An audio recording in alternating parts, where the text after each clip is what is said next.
¿Qué tal? ¿Cómo están? Hoy día vamos a conversar muy brevemente sobre el pensamiento crítico.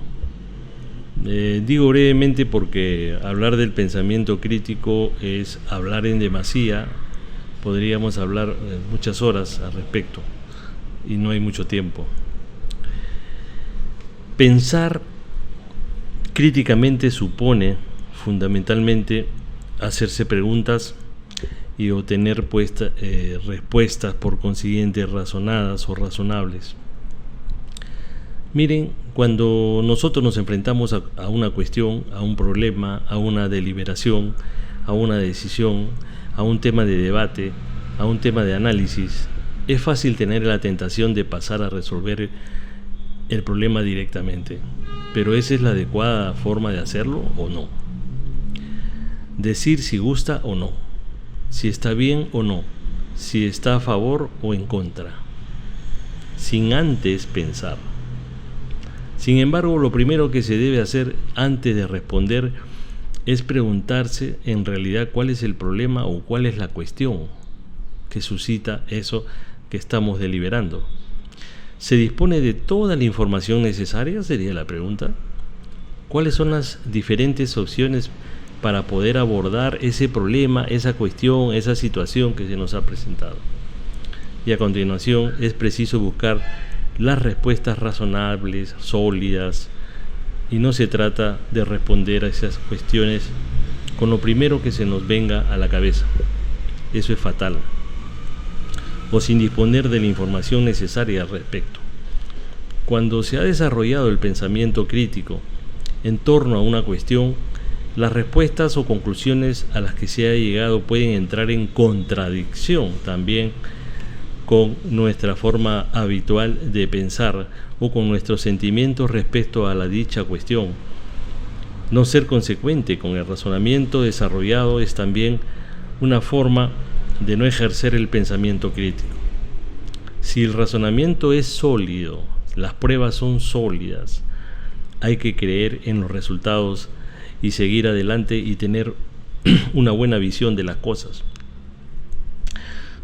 Muchas veces damos respuestas porque no nos gusta, a pesar que hay pruebas sólidas que lo demuestran, pero como están chocando contra nuestros principios, contra nuestras creencias, nuestros dogmas o todo el aprendizaje que hemos tenido del pasado, que queda en el inconsciente, en el infraconsciente y va aflorando poco a poco en determinada ocasión que se presente. Si damos una respuesta basada en eso que acabo de decir, en la parte subjetiva de nosotros, la respuesta será pues totalmente desastrosa, no será ajustada a la realidad. Muchas veces se crean en los problemas laborales, por ejemplo, de gente que tiene una mentalidad un poco negativa y empieza a crear situaciones, conversaciones, videos, audios que van tejiendo cosas para poder hacer quedar mal a la otra persona. Eso sucede en todas partes. Entonces, ¿qué tienen que hacer los líderes? ¿Qué tienen que hacer los jefes?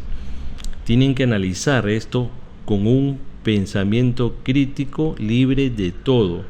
No ver el bosque, sino ver no ver el árbol, sino ver el bosque que está más allá de nuestra visión, y un bosque es mucho más grande que un árbol en nuestro huerto, ¿no?